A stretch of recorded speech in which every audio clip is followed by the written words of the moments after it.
Hey Cougar fans, Carter Gledhill back with another Coaches Weekly with head football coach Andy Lambert. Following the bye week, Coach, it must have been nice to have a Saturday where you didn't have to play football. You could sit back, relax, and watch some other college football around the conference and Division I and all of that. But how was the bye week for you? What did you do during the bye week? You have to take a break as much as the players do. Right. Well, it's I'm torn a little bit just because we do what we do to coach, and the career is about, you do all this work throughout the year for however many Saturdays, so, you're kind of torn. Would we rather be playing? But I did enjoy it. I took a nap on Saturday and watched some parts of games. So it was great. And I think our players enjoyed the time off. Some of them, got to go home, which for those freshmen was an important piece for them, kind of a luxury, during the fall.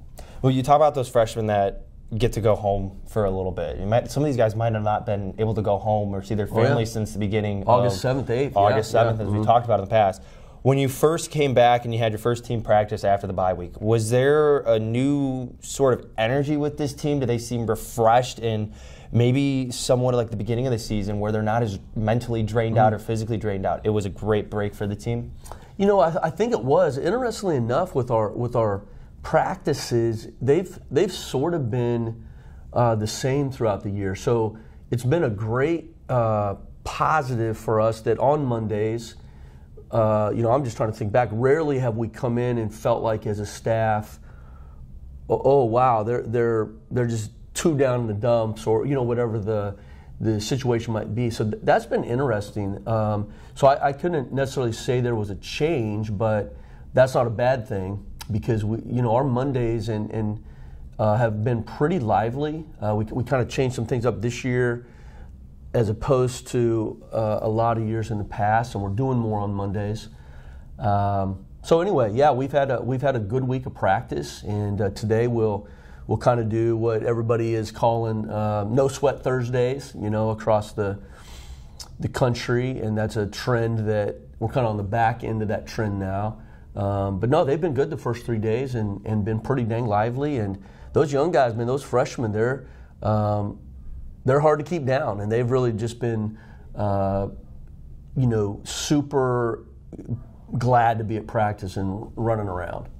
And again, during the season, it could be a long season at times, and you talk about those freshmen, and especially those guys that come into campus, and they're still, we talked about it in one of the earlier coaches' week, is bright-eyed, bushy-eyed. They had to be maybe corralled by the upperclassmen, a little bit controlled, and lock in on what it means to be a part of the program, what's expected of the program, and what you'll do on a day-to-day basis.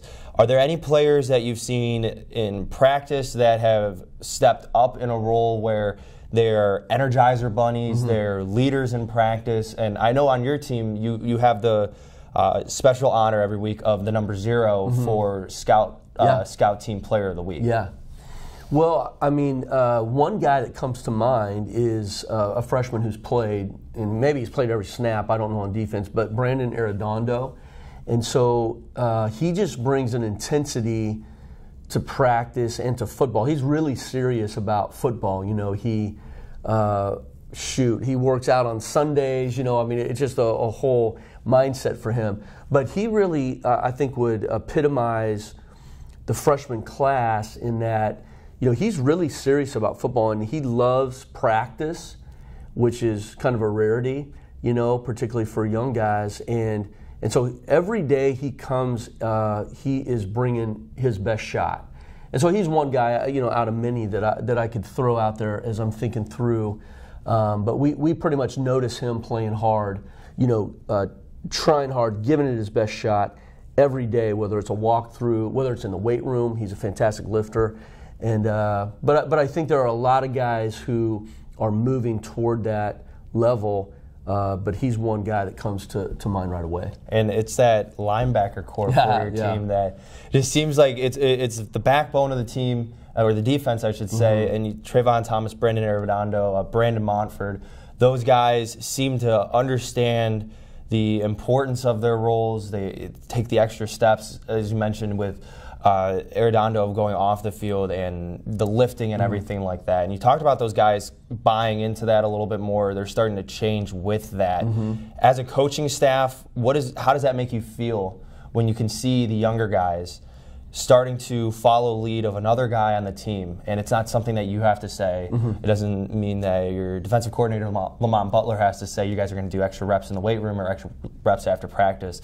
It's a team improvement that you're seeing individually within your players. Right, and you know, it's just a culture that changes gradually, right? And so I think we feel like we're on the right track, you know, and these guys, it's a really hard thing and it's kind of what makes football different than other sports, not better or worse, but just it's different, where it's a really strange thing to come and then 3 days a week in practice you are running full speed into other people.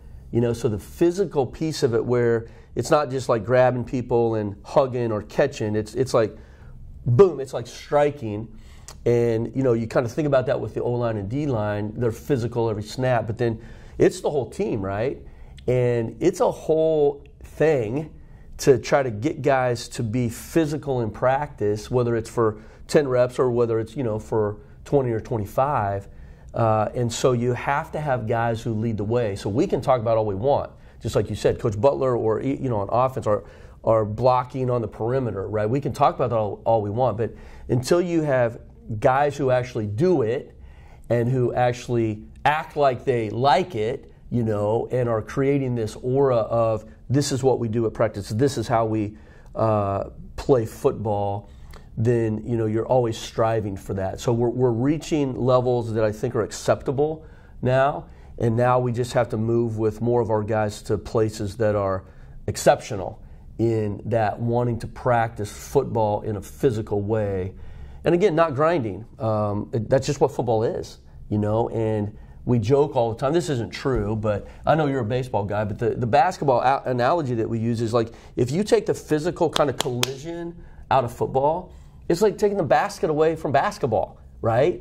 And so the essence of football is to block and tackle and not get blocked and not get tackled. And so you have to practice that, and you got to practice it as full speed as you can within reason. So that gets me charged up to talk about these young guys in our team as they grow in wanting to practice that way. Again, whether it's 5 reps or whether it's 25, but we're making strides in that. And that's one of the key components to a football team. Being able to win on Saturday is being able to practice on Tuesday, like you're going to play on Saturday. And I think we're improving.